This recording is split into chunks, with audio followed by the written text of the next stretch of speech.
Hi, doctor. How are you? I am fine, sir. How are you coping up with this pandemic, doctor? I am coping up fairly well because I am a little. I was warned beforehand. From the end of December, we have been waiting for this kind of a signal, so we were a little prepared. Okay, But doctor. I am not sure the same is applicable to the rest of the people in the population, isn't it?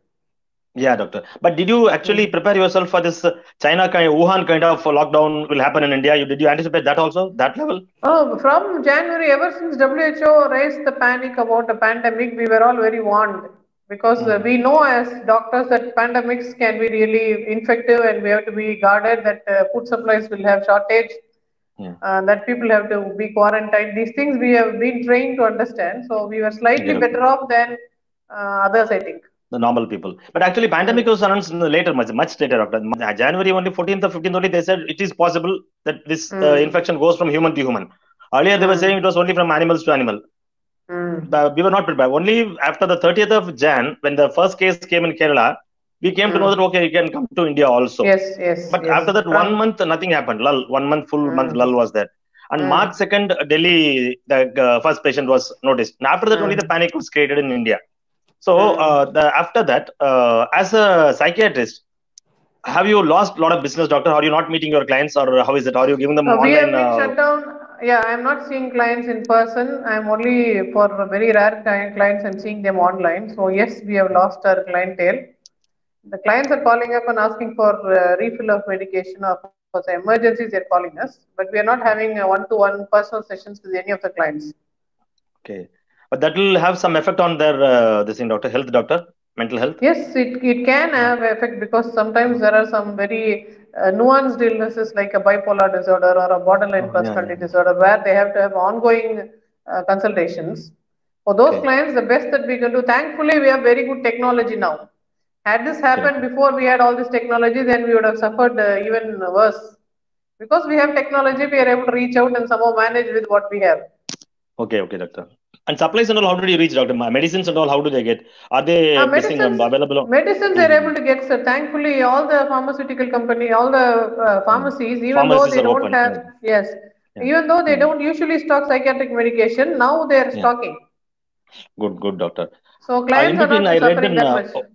yeah, doctor, Pune. I read a news in Pune. One of the pharmacies was raided by Pune police, and they arrested the pharmacist because he was selling one Schedule H drug, and he was selling it as a drug. It seems that children are taking that Oh. medicine as a drug Mm. abuse, and I was Mm. shocked to find out that was Ultraset, the painkiller. Oh.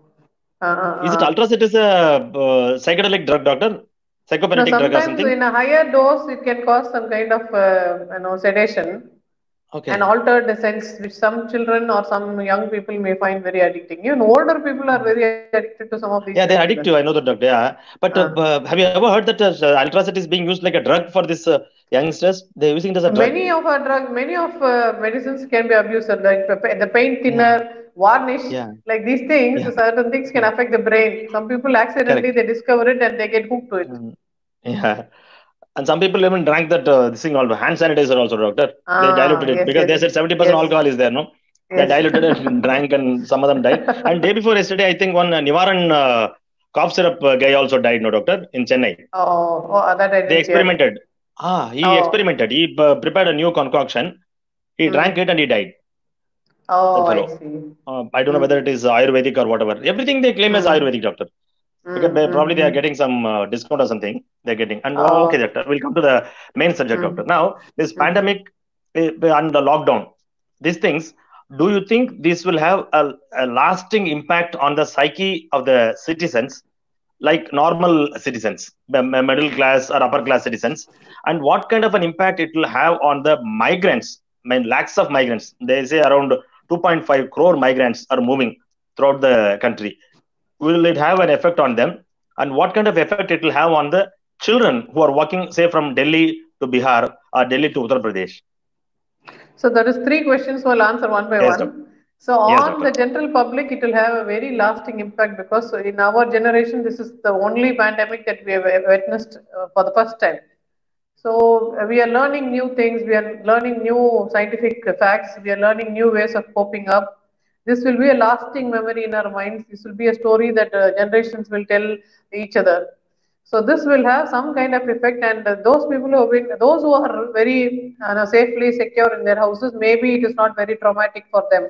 For those who are left out in the lurch, who are finding it difficult to meet their ends, this is a very, very traumatic experience. It is like nature has turned against them. Government has not stood up for them. There is nobody who is looking out for them. So in a sense, it's a kind of a triple betrayal. So betrayal is the greatest trauma. So this may affect the migrants for sure. They are going to have a great sense of trauma. They're going to have difficulty in trusting the government again. They're going to have difficulty in trusting their owners or whoever has employed them. They didn't take care of these people. They could have given the least possible human care to these people. That itself was not given. So for these clients, this would be a kind of great trauma, and it is going to affect them. Later on, maybe they'll have symptoms of post-traumatic stress disorder. It is going to affect them in the long run. We will be seeing waves of this, and we might have to treat it at a very large scale level.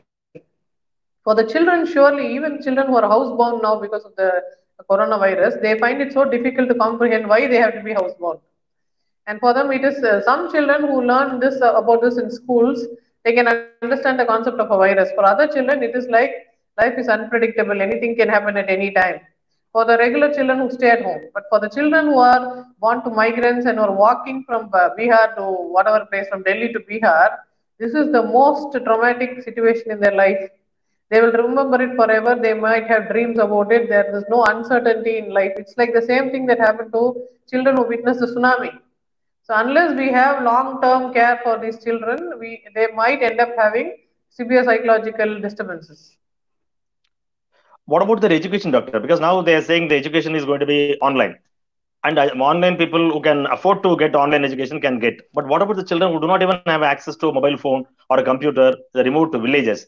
In which way they will be affected? Do you think they will feel like they are second grade citizens? Definitely, it is going to affect them in a very large scale. But children, they don't understand the seriousness of it. They think, oh, there's no school, I'm happy. This is what children think. Okay. But parents are very worried. Later on, the children will think one big chunk of their childhood is gone because of this virus.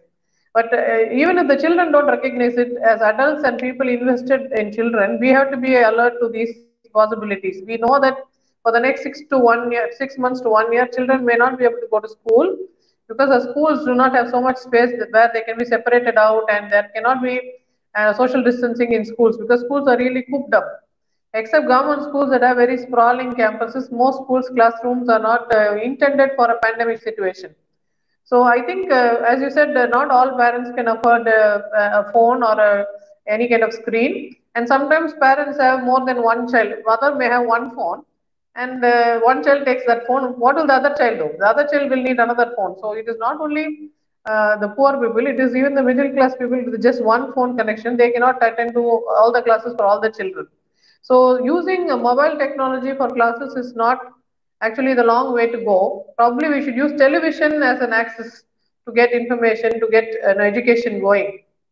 But we are not prepared about it. Now our government has mentioned that we are going to become Vedic in our education. The new education policy is going to be released this academic year, which is absolute nonsense. Now we should be talking about going into the future, not going into the past. We must make sure that our children get some kind of training, some kind of public instruction, so that they do not, lose out on education and they don't start enjoying a lack of school. And then if we give a long term of holiday, then the children will not be interested in coming back to school. Young girls may get married off. Young boys may be turned into some kind of different deviant behavior might start off. So we have to get them back to school as quickly as we can.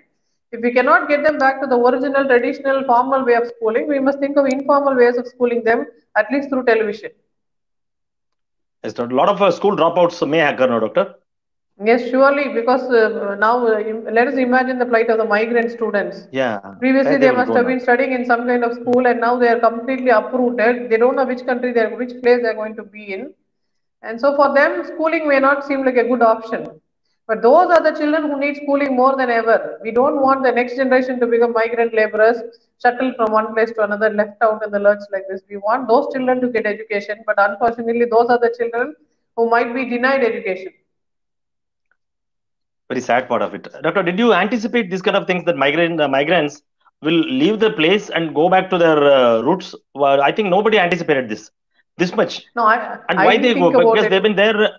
Yes, doctor. They have been living in the same place for the past 15 years. All of a sudden, they leave the place and they go back to their route. But there are two things, doctor. One, they said that generally during the harvest period, that is March, April, generally North Indians move towards their native places. March, April, May, they'll be there and then they come back. That's a routine thing.